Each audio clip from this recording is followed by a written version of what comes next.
नमस्कार दोस्तों। तो आज हम जा रहे हैं भागवत जी सुनने और आपको बताने। तो चलिए दोस्तों, चलते हैं कुड़ई मारू में भागवत जी हो रही है दोस्तों। तो वहीं पर आपको ले चलते हैं और आपको पूरा भागवत जी का आनंद दिलाते हैं। तो चलिए चलते हैं। अब मिलते हैं नेक्स्ट कुड़ई में।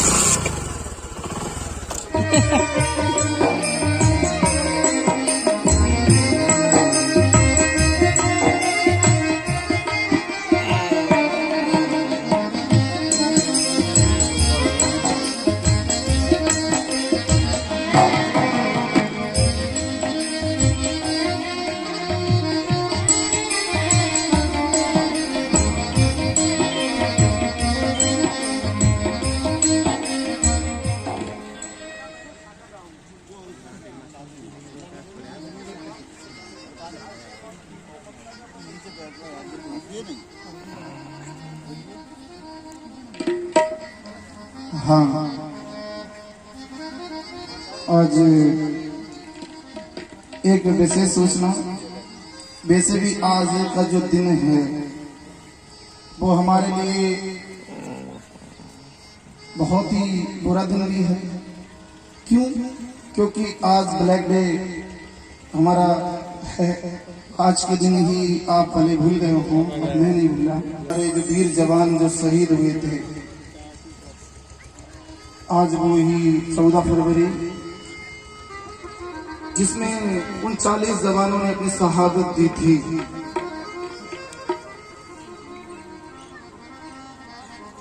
और आज हमारे साहब का भी ये कहना है कि मुख्यमंत्री जी का कहीं लाइव कार्यक्रम है, उसमें उनकी उपस्थिति वहां आवश्यक है। तो वहाँ वो थोड़ा जल्दी जाएंगे, लेकिन उनका ये भी कहना है कि जो अगली जो कथा यहाँ से जब हम जाएंगे तो मैं 16 को ही रात में यहाँ से निकलूंगा, जहाँ मुरैना के पास में लगा हुआ 2 किलोमीटर साटा गांव है। वहाँ पे संगीत में श्रीमद् भागवत सप्ताह हम गाएंगे। तो उसमें साहब और दीदी वहाँ अपनी उपस्थिति देंगे, और जो यहाँ की जो कमी है मंच के द्वारा वो वहाँ आपको पूरा करना पड़ेगी। मैं बहुत दिनों से कोशिश कर रहा था, शायद अजगरा कथा की बात से दीदी और हमारी भेंट नहीं हुई। और मैं चाहता हूँ वैसे तो हर जगह, क्योंकि जब उनकी उपस्थिति जब होती है तो मुझे अपने घर की याद नहीं आती। उन दोनों में ही मुझे अपना पूरा गांव नजर आ जाता है। कहीं भी जब जाते हैं तो मुझे अच्छा लगता है। तो फिर भी मैं चाहूंगा साहब से कि तू सब माइक पे जरूर आशीर्वाद दे करके जाए। भागवत कथा में और सत्संग में बहुत थोड़ा समय ही पर्याप्त होता है, ऐसा रामचरितमानस में भी आया है। और साथ ही एक छोटी सी कथा के माध्यम से मैं बताना चाहूंगा कि भगवान राम के गुरु विश्वामित्र और राजा दशरथ जी के गुरु वशिष्ठ जी, दोनों के बीच में वर्चस्व का एक वो था, लड़ाई थी समझ लो या जो भी समझ लो। तो गुरु वशिष्ठ जी ने बोला कि सत्संग बहुत बड़ा होता है, और विश्वामित्र जी बोला नहीं, तपस्या बहुत बड़ी होती है। ये इसका प्रसंग आपके वाल्मीकि रामायण जी में आया है। तो जो सत्संग होता है उसका बड़ा महत्व है। थोड़े समय का ही सत्संग हो तो संसार के जितने भी सुख मोक्ष है वो एक पल्ले में रख दो, और क्षण भर का सत्संग उस पर भारी पड़ता है, ऐसा रामचरितमानस में तुलसीदास जी ने भी लिखा है। तो आज ये 5 दिन से ये सत्संग चल रहा है, इसका पूरा आप आनंद उठाएं। तो एक बार दोनों में इतना विवाद बढ़ गया तो दोनों ने सोचा कि इसका हमें न्याय करवाना चाहिए। तो वो सब देवी देवताओं के पास गए न्याय करवाने के लिए। तो फिर अंत में सोचा, सभी लोगों ने टाल दिया, भैया हमें नहीं पता सत्संग बड़ा है कि तपस्या बड़ी है। तो एक दिन वो शेषनाग जी के पास पहुंच गए, आप तो हमारा न्याय कर दो। तो शेषनाग जी ने बोला कौन को, विश्वामित्र जी को, कि विश्वामित्र जी आप थोड़े समय के लिए पृथ्वी को अपने सिर पे धारण कर लें, और मैं थोड़ा फ्री होके आपको ये न्याय व्यवस्था सुनाऊंगा। तो जैसे विश्वामित्र के सिर पर पृथ्वी धारण की तो वो क्षण भर भी पृथ्वी का भार सहन नहीं कर पाए। फिर उन्होंने वशिष्ठ जी के से बोला कि आप धारण कर ले। वशिष्ठ जी ने धारण कर ली। बहुत देर हो गई तो फिर वापस तिलमिलाने लग गए विश्वामित्र जी कि आप कुछ बोल ही नहीं रहे हैं, बहुत देर से शांत बैठे हैं। तो विश्वामित्र जी से आपके शेषनाग जी बोले आप खुद ही न्याय कर लो। थोड़ी सी आपके सत्संग के बल पे ने इतनी देर से पृथ्वी को धारण कर रखा है और आप थोड़े देर आपकी तपस्या 10,000 वर्ष की तपस्या इसको धारण नहीं कर पाई। तो इस तरह से सत्संग का बहुत बड़ा महत्व है कि शायद शेषनाग जी और विश्वामित्र और गुरु वशिष्ठ जी जो भगवान राम और राजा दशरथ और शेषनाग जी के बीच में जो हुआ है, ये मैं अपनी तरफ से नहीं बोल रहा हूँ, ऐसा वाल्मीकि जी ने वाल्मीकि रामायण में लिखा है। तो आप इस सत्संग का लाभ लें और आनंद उठाएं। जय श्री राम।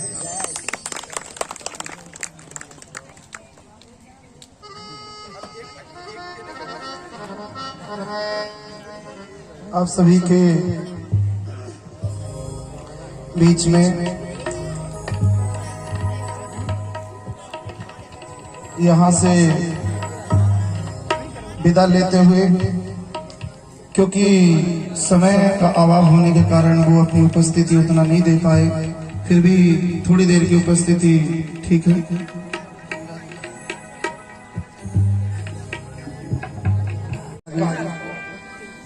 ला ये तेरो लाल तनिक मोह दे दे। तो ब्रजरानी यशोदा ने कही कि मेरा थोड़ी है, तेरो है, न तू खिला। कोई भी गोपी भगवान को कभी भी ब्रजरानी के घर में आकर के उठा लेती थी बिना पूछे।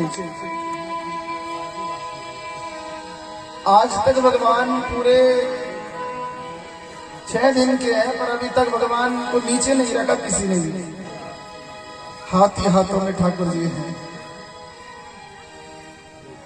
जो ही उस गोपी को ब्रजरानी यशोदा ने भगवान को दिया कि ठाकुर ने अपनी आंखें फिर बंद कर लें, भगवान ने कही कि या जो करना है जो कर लेना पहले, हाँ नहीं तो मेरी नजर यदि मिलेगी तो यह मेरी प्रेमी बन जाएगी, ये दूध पिलाना भूल जाएगी। और मेरे बंधुओं, जो ही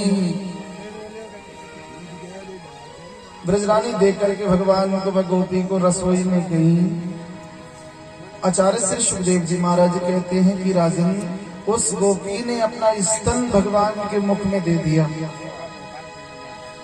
जो ही स्तन भगवान के मुख में दिया कि ठाकुर जी दुग्ध पान कर रहे हैं, और 1 मिनट 2 मिनट 5 मिनट हो गए। अब मौसी घबरा गई, वह गोपी अब घबरा गई कि ये मरवे वारो नहीं है, ये तो मारवे वारो है। 5 मिनट हो गए। अरे वो इतना हलाहल वो विष कि 1 सेकंड में बच्चे की मृत्यु हो जाएगी। भगवान ने 5 मिनट दूध पिया। अब मौसी घबरा कर अपने वास्तविक रूप में आ गई और भगवान को लेकर के आकाश में उड़ गई है। ब्रजरानी दौड़ करके भागी रसोई से। तब तक ना वो गोपी है और ना लाला है। मैया तो बेहोश हो गई। आकाश में वायुमंडल में वो गोपी भगवान को लेकर के जोर जोर से चीखने लगी, माँ मुच्चते, माँ मुच्चते, माँ मुच्चते। अरे लाला मुझे छोड़ दे, मुझे छोड़ दे, मुझे छोड़ दे। आज मेरे प्रभु ने वह गोपी से कहा कि मौसी, हमें छोड़ वो नहीं आवे, बस पकड़ वो आवे है। हमने एक बार तो ये पकड़ ली, अब नहीं छोड़ू, अब तो मैं तुमको पार लगा के ही रहूंगा। इतनी तीव्र गति से भगवान ने दुग्ध पान किया मेरे बंधुओं कि उस दूध के सहारे मौसी के प्राण ही भगवान ने खींच लिए।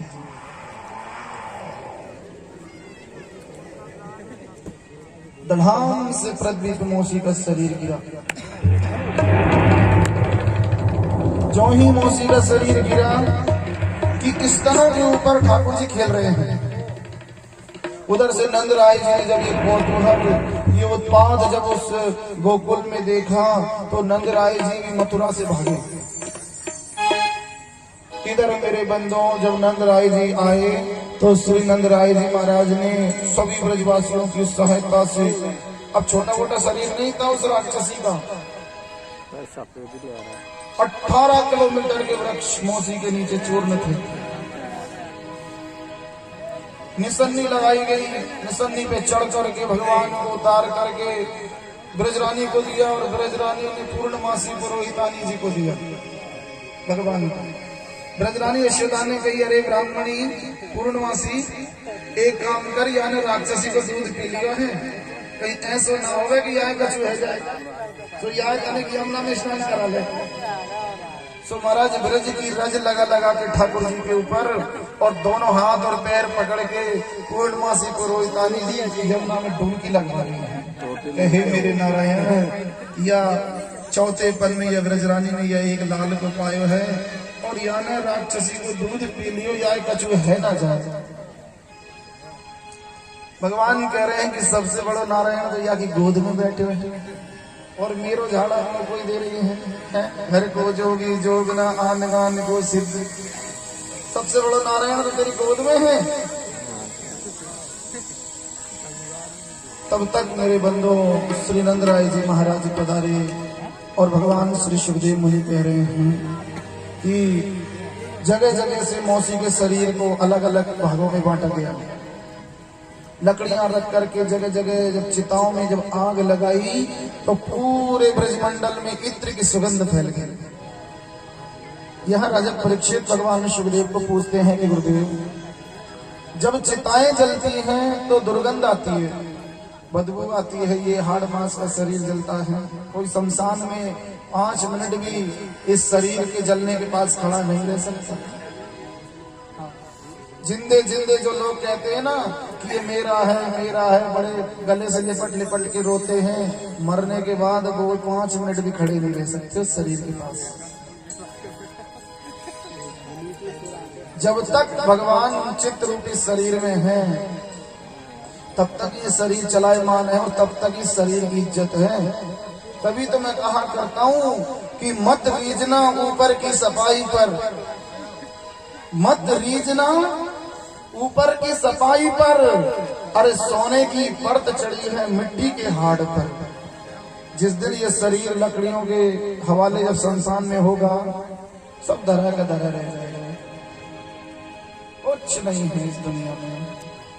आज यही तो कह रहे हैं भगवान सुखदेव को राजा परीक्षित की, गुरुदेव जब चिता जलती है तो दुर्गंध आती है, आखिर ये मौसी जो है ये है कौन जिसके जलने पर सुगंध की इत्र की सुगंध फैल रही है।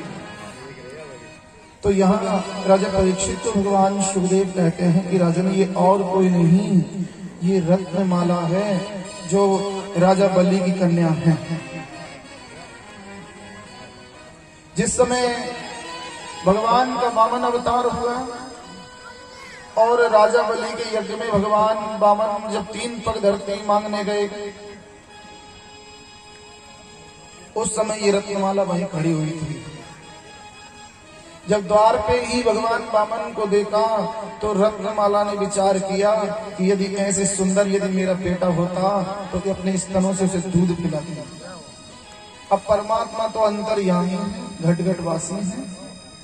भगवान ने कही चिंता मत कर, मैं तेरा मनोरथ एक दिन जरूर पूर्ण करूंगा, तेरे स्तनों से मैं दूध जरूर पीऊंगा और तुझे मैं मां की गति दूंगा। लेकिन जब दोपहर में सब कुछ नाप लिया, राजा बलि को जब बांध दिया वरुण की फांसी से, तो उसी रत्नमाला ने कहा कि यदि ऐसे बालक मेरा होता तो अपने स्तनों से दूध की जगह जहर लगा के पिला के मार देती। भगवान ने कही चिंता मत कर, मैं तेरा दूध भी पी लूंगा और तेरा जहर भी पी लूंगा। आज मेरे ठाकुर ने उस रत्नमाला को मां की गति प्रदान की।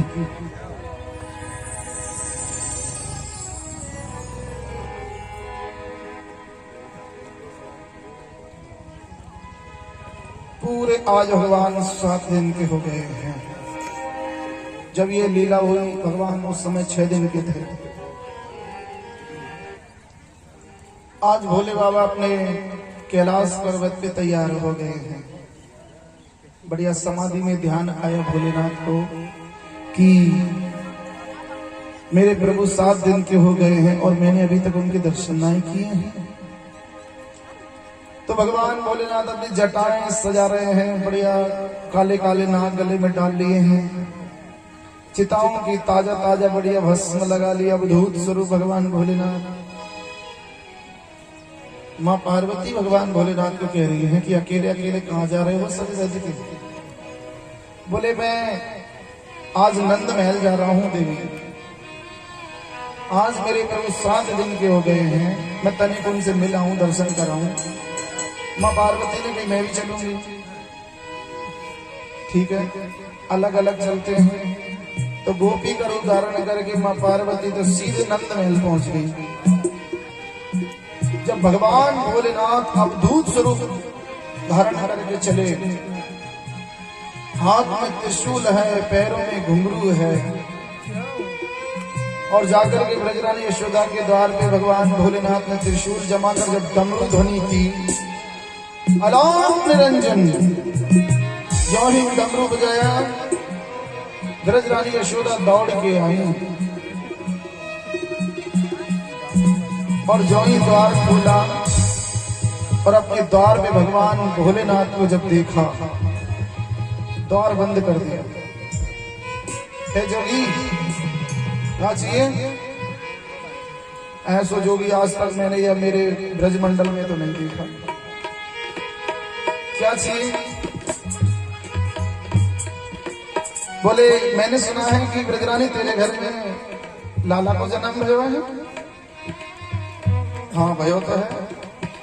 तो एक काम कर, तू वाकई मुझे दर्शन करवा दे। ब्रजरानी यशोदा ने कई बार जोगी, अरे जब तुझे देख करके ये 80 वर्ष की बुढ़िया डर रही है, तो मेरा छोरा तो वो 7 दिन तो है, 7 दिन तो है, मैं ना दिखाऊंगी।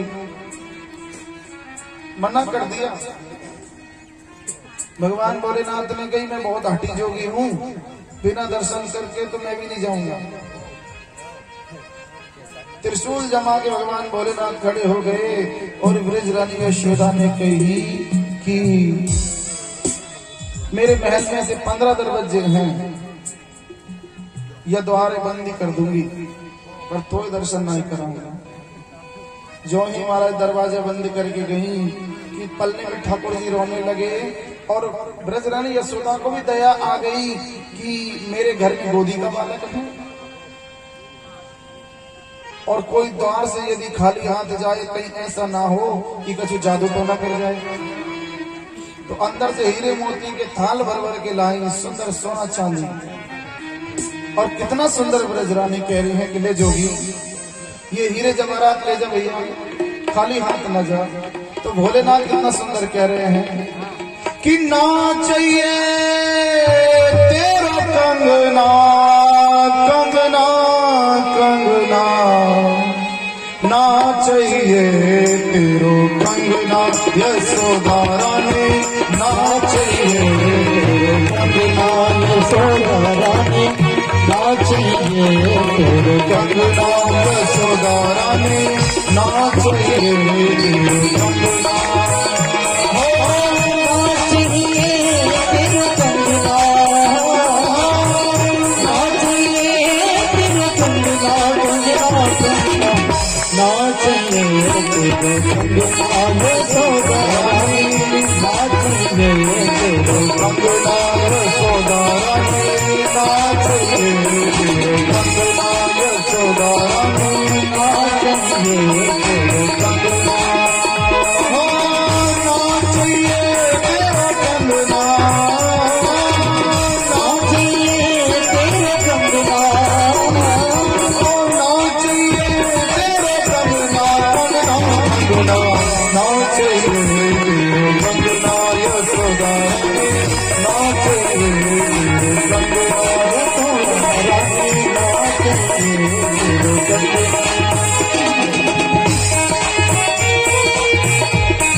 कल कथा थोड़ी ज्यादा रहेगी। कल देवी रुक्मणी महारानी का विवाह भगवान द्वारिकाधीश से होगा। सबसे पहले भगवान का यहाँ मथुरा गमन, जिसमें कंसवध, फिर भगवान का द्वारिका जाना और द्वारिका में देवी रुक्मणी का विवाह भगवान से होना, ये प्रसंग कल के रहेंगे।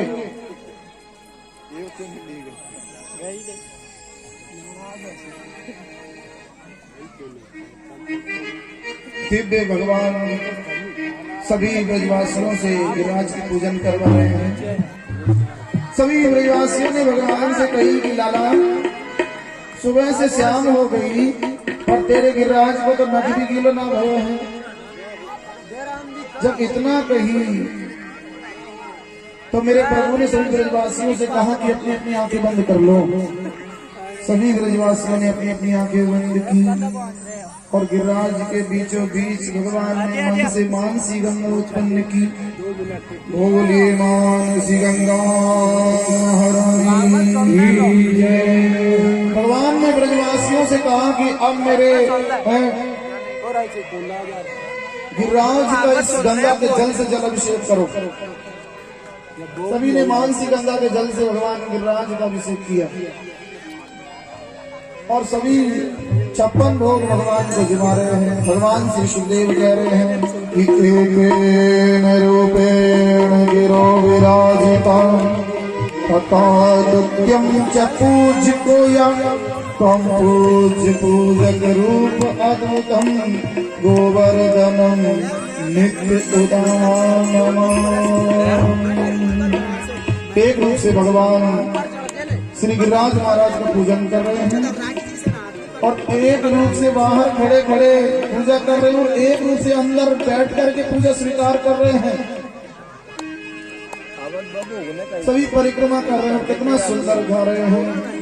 हरे श्री गोवर्धन महाराज महाराज तेरे माथे मुकुट विराज रहो। श्री गोवर्धन महाराज महाराज तेरे माथे मुकुट विराज रहो। श्री गोवर्धन महाराज महाराज तेरे माथे मुकुट विराज रहो। श्री गोवर्धन महाराज महाराज तेरे माथे मुकुट विराज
ये जो 56 भोग लगाना, आप इसमें से इन बच्चों को हटाते रहते हैं।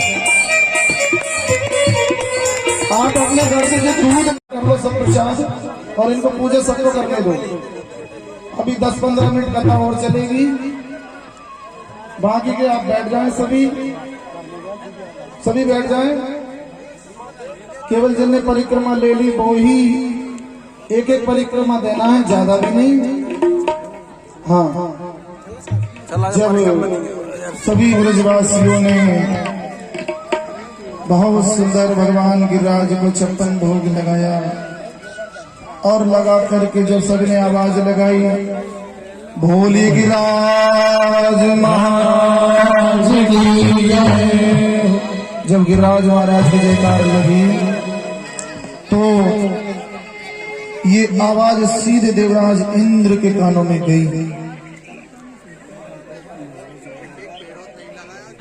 आप बातें नहीं करें, यदि बातें करना हो तो मैं आरती करवा दूं अभी।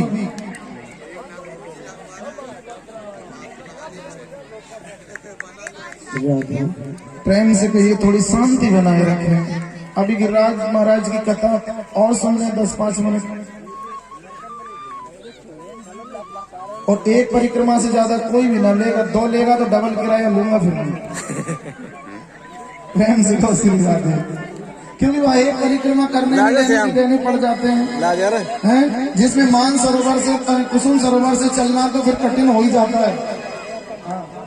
राधा कुंड से तो भगवान परिक्रमा गिरिराज जी पूरी करवाते हैं। हाँ, तो बहुत सुंदरी बाबा गिरिराज का पूजन मेरे बंधुओं। जब आवाज लगाई जयकार की और आवाज गई देवराज इंद्र के कानों में, तो भगवान श्री सुखदेव मुनि कह रहे हैं कि गणम सांवर्तम नाम मेघाना चांकुकारिणा इंद्रा प्रचोदयात् क्रुद्धो वाक्यं चाहे सुमंता। जब इंद्र को ये मालूम हो गया कि आज इस ब्रजमंडल में मेरी पूजा बंद हो गई है, तो मेरे बंधुओं अरे आपको शांत बना के रखो।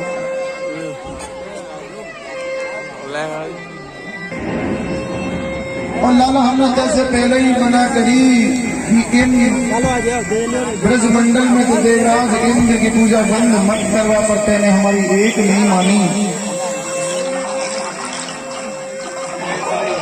आज जिधर देखो महाराज काली में भगवान ने कही कि ब्रजवासियों हमने कौन को वचन न खायो है, जाने खायो भाई की शरण में चलो। तो मेरे बंधो भगवान श्री सुखदेव मुनि कह रहे हैं कि इत्युक्ते हस्तेन कृत्वा गोवर्धनमाचिरम् दधार लीलाः कृष्ण छत्रात्मनिर्बालका।